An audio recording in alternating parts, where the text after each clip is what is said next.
자, 망막 수술의 개념은 그냥 카메라를 분리를 해서 필름까지 들어가야 돼요. 필름 수리하고 다시 닫고. 어떻게 보면 이제 렌즈 교체하는 거랑은 조금 다르죠. 렌즈 교체는 탁 돌려서 빼고 끼고, 얘는 카메라 다 열어야 돼요. 이거 뭐 이제 현미경하고 뭐 이렇게 굉장히 이제 세심한 작업이 필요하죠. 그래서 조금 다르다. 수술 시간도 다르다. 그래서 수술 방법 뭐냐? 빨대 3개 꼽습니다. 빨대 3개 꼽고 내부 세척하고 필름 고치고 끝. 간단하죠. 근데 이 가끔 뭐 백내장 수술 같이 하는 경우도 있어요. 왜냐하면 망막 수술만 하고 나면 백내장이 좀 빨리 진행될 수도 있기 때문에 연세가 좀 있으시고 하면 같이 합니다. 그래서 망막 수술의 목적과 기대치, 이것도 알고 수술 받으시면 좋은데, 대부분의 망막 수술은 악화 방지가 목적이에요. 가끔 시력 개선을 위해서 하는 경우도 있죠. 근데 기본적인 컨셉은 악화 방지다. 왜냐하면 필름이 손상이 되면 우리 사진 찍을 때 다른 거는 다 갈아 끼면 되는데, 필름이 한 장밖에 없는데 필름이 구겨지거나 뭐 기스가 가거나 하면 아무리 우리가 필름을 잘 필려고 하고 수리를 한다 그래도 옛날 같은 사진 해상도가 나오긴 어려워요. 사실상 조금 그 상태를 유지하거나 더 나빠지지 않게 정도 선에서 한다, 이런 컨셉을 갖고 가셔야 돼요. 그래야 되고, 한계는 그게 한계예요. 사실은 악화 방지. 예. 근데 이제 가끔, 근데 대부분은 사실은 시력 개선 효과 있죠. 근데 이제 제가 말씀드리는 거, 왜 악화 방지에 초점을 맞춰야 되냐? 환자분들은, 저도 그럴 것 같아요. 수술을 내가 이제 시간과 비용을 투자하고, 망막 수술 같은 경우에는 이제 회복 기간이 왜냐면 엎드려 있으면 바로 그 다음날 안 보일 수도 있어요. 가스나 공기가 들어가 있으면. 어쨌든 내가 고생을 많이 했는데 시력이 똑같다. 뭐 많이 좋아진 것 같지 않다. 반대편 눈에 비해서 덜 보인다. 너무 당연한 겁니다. 이쪽 눈은 필름이 완전 좋았는데 이쪽 눈이 필름이 망가져서 필름 수리하면 당연히 차이가 있겠죠. 그래서 사람은 양쪽 눈을 보기 때문에 비교 대상은 반대편 눈이 될 수밖에 없어요. 그렇기 때문에 망막 수술 안 받은 눈에 비해서 얘가 뭐 망막 수술 받은 눈이 안 받은 눈에 비해서 좀 덜 보여요. 이게 너무 당연한 겁니다. 그래서 좀 매정하게 들리실 수도 있지만 필름이다. 그래서 필름을 수리하는 거라 예후가 어느 정도 한계는 분명히 있다. 이제 어떨 때 그럼 망막 수술을 하냐? 대표적인 예는 이제 유리수 출혈, 당뇨 있으신 분들 레이저 치료도 하고 주사 치료도 하고 하시면 이제 최대한 안과 의사 입장에서는 수술로 안 가게 막아내는 거죠.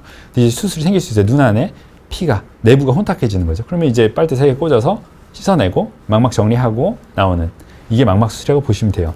망막 열공, 박리 이럴 때도 혈관 자꾸 뜯어서 유리체 출혈이 생길 수도 있고, 대부분은 비문증이 굉장히 심하게 느껴지는 증상이나 가려 보이는 걸로 오십니다. 다른 이런 증상 때문에 올 수 있고, 망막 안막, 사실은 이 수술을 제일 많이 하는 망막 수술이라고 일 수 있어요. 제가 봤을 때는 대부분의 아마 망막 수술을 권유를 받으신 분들은 이 질환 때문에 수술을 받게 됩니다. 이 질환은 뭐냐? 필름 앞에 얇은 주름살이 생겨서 필름을 이렇게 잡아 뜯는 거죠. 그러니까 이렇게 생겨서 이렇게 쭉 잡아 뜯는 거예요. 그래서 원래는 오목하게 생긴 내가 이렇게 A자로 쭉 자두가 잡아 뜯는 겁니다. 그래서 그 막을 살짝 제거하는 수술이 망막 안막 수술이에요. 굉장히 얇고 정말 상상 초월할 정도로 얇습니다. 그렇기 때문에 제거하면 되는데, 문제는 필름이 이렇게 찌그러지는 거예요. 필름이 이렇게 구겨지고 찌그러지고, 그렇기 때문에 당연히 상이 찌그러지게 해서 선이 찌그러지고 커 보이고 뭐 이럴 수 있어요. 그래서 대부분은 초기에는 잘 못 느끼는데 요새는 점점 수술을 빨리 하는 트렌드가 되는 게, 이 주름살이 한번 생기면 점점 잡아 뜯습니다. 이게 쭈그러지죠. 근데 펴지는 정도지 다시 알아서 펴지는 건 자기가 알아서 굉장히 천천히 하고 한계가 분명히 있어요. 세포들이 이제 기억한다 그래도 한계가 있는 거죠. 그렇기 때문에 많이 구겨지기 전에 미리 선제적으로 한다, 이런 컨셉도 요새는 많이 있어요. 그렇기 때문에 망막 안막은 사실은 내가 뭐가 잘못해서 그런 거냐, 내가 뭐 예방할 수 있냐, 그런 건 아니고 그냥 주름살이라고 그냥 심플하게 생각하시면 되고, 수술에 대한 답이 없다. 그렇기 때문에 수술은 언제 하냐? 만약에 내가 나이가 좀 많이 있고 증상이 전혀 없다. 그럼 아무리 점점 더 구겨진다 하더라도 죽을 때까지 지장이 없다. 그러면 사실 수술 안 받는 게 정답입니다. 근데 나이가 되게 젊고 구겨지기 시작하면 한없이 계속 한 30년, 40년 구겨질 것 같아. 그러면 사실 수술을 받아야 되는 게 맞죠. 그래서 이런 디테일한 거에 대해서 안과 의사랑 상의를 하면서 수술을 받을지 안 받을지를 결정하면 좋을 것 같아요. 망막 박리, 저번 이제 시간에 말씀드렸었는데 필름이 쭉 찢어져 나간 거고, 황반 원공, 요거는 제가 따로 설명을 드리진 않았는데, 제일 황반이라고 해서 시력에 제일 중요한 급소죠. 어떻게 보면 급소가 딱 걔만 손상이 된 거예요. 구멍이 뻥 뚫린 거죠. 이거 잘 안 보입니다. 이거 바로 수술을 하는 걸 권유를 드려요. 사실은 더 망막이 손상되게 이 신경층이기 때문에 손상이 되고 빨리 수술하는 게 좋습니다. 이거 수술하고 2주간 엎드려 있어야 돼요. 이거는.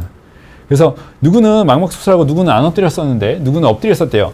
뭐 사실 다 다를 수 있죠. 근데 보통은 우리가 이제 팔 수술하고 난 다음에 기부스하면 못 움직이죠. 이제 그 다음에 기부스 제거하면 그때 이제 회복 상태를 알 수 있어요. 망막 수술하고 뭐 공기나 가스를 넣을 수 있어요. 실리콘을 심하면 넣을 수도 있습니다. 그러면 뭐가 들어가 있으면 기부스인 상태랑 똑같아요. 잘 안 보일 수 있죠. 근데 그 상태에서 그 개가 뜨는 힘으로 엎드리는 게 치료보다 더 중요하다고 저는 생각을 해요. 치료는 다 하는 겁니다. 기본적으로 수술 다 잘해요. 웬만해서 요새는 진짜 다 잘해요. 그렇기 때문에 엎드려 있으면 뜨는 힘으로 망막을 역도선처럼 밀어서 붙여준다. 안정화를 시킨다. 이런 컨셉을 갖고 가시면 좋을 것 같고, 망막 수술 전 기억해야 될 거 한 가지. 눈 똑같아요. 눈 2cm. 전신 마취 할 수도 있고 수술이 크면 전신 마취 가능하고 부분 마취로도 요새 많이 합니다. 어쨌든 움직이면 안 돼요. 안 아파요. 마취 더 세게 들어갑니다. 망막 수술은. 그렇기 때문에 물론 막 눈을 조작을 할 때 조금 아플 수 있죠. 아프더라도 조금 참으셔야 돼요. 안 그러면 전신 마취 해야 되는데 전신 마취는 몸의 회복의 시간이 더 필요하겠죠. 굉장히 쉽지 않기 때문에 일단은 그러고 두리번 하면 안 돼요. 그리고 릴렉스 하시면 됩니다. 말은 쉬운데 제가 받으면 무서울 것 같긴 해요. 예, 일단 그러고 망막 수술 후에 기억해야 될 두 가지 똑같아요. 안내염 생기면 곪으면 일단 실명이라고 보시면 돼요. 눈 안에 고름이 차고 긁어내야 됩니다. 그렇기 때문에 절대 2주간 눈에 물이랑 손 닿지 않는다. 구멍이 3개 들어간다 그랬잖아요. 더 사실은 이제 가능성이 있는 거죠. 그렇기 때문에 절대 하면 안 되고, 수술의 자세, 아까 만약에 수술하기 전에 안과 의사가 알아요. 그러니까 수술하기 전에 2주간 엎드릴 수술이다. 아니면 수술하고 후에 수술하다 보니까 엎드리시는 게 회복이 빠를 수도 있다. 이럴 수 있습니다. 그렇기 때문에 2주 투자해서 평생 실을 결정하는 거는 역시 마찬가지예요. 그렇기 때문에 그때 동안 뭐 금주하시면 좋고, 금주하셔야죠. 사실 좋은 게 아니라. 그래서 그렇고, 충혈 시력 통증이 있으면 바로 이제 내원하시면 되고, 수술에 깨닫는 거, 수술 전보다 잘 보여요? 잘 보이는 경우 있을 수 있습니다. 대부분 잘 보여요. 사실은 조금 더. 근데 백내장 수술만큼은 아니에요. 이거는 이제 현실입니다. 백내장 수술은 굉장히 잘 보이는 수술이고, 망막 수술은 수술의 목적은 악화 방지, 더 시력이 나빠지지 않게 무조건 막아낸다는 수술이고, 그러다 보면 좀 좋아질 수 있는 거죠. 한계는 분명히 있다. 물론 난 망막 수술했는데 1.0, 그거는 수술을 적기에 제때 골든타임에 받은 거죠, 사실. 그렇기 때문에 그렇고, 수술에 뭐가 떠다녀요? 떠다닐 수 있죠. 수술하고 가려 보일 수 있어요. 공기나 뭔가 이제 가스를 넣었을 때 아예 가려 보입니다. 근데 걔가 흡수가 쭉쭉 되면서 나중에는 요만큼으로 돌아다녀요. 그럼 걔가 이제 엎드리거나 누웠을 때 막 가려 뺑뺑뺑 돕니다. 그러다가 앉아 있으면 또 위에 있기 때문에 안 보이고, 그거는 무조건 흡수가 되는 거예요. 그렇기 때문에 그거는 아예 신경 안 쓰면, 그거 제일 많이 궁금해하세요. 누우면 막 보이고 앉아있으면 안 보이고 뭐죠 이거? 근데 그거는 그러니까 비문증이라기보다는 눈 안에 가스나 공기를 넣은 거다. 그거는 100% 빠진다. 기다리시면 된다. 이물감 있을 수 있죠. 요새는 망막 수술하고 잘 안 꼬매는 경우도 많기 때문에 이물감 상당히 빠르게 좀 좋아지긴 하지만, 그래도 눈은 예민하다. 이물감이 있는 게 당연하다. 시간 지나면서 점점 좋아진다. 재발하냐? 뭐 재발하는 경우도 있지만 재발 방지를 위해서 대부분 수술을 하기 때문에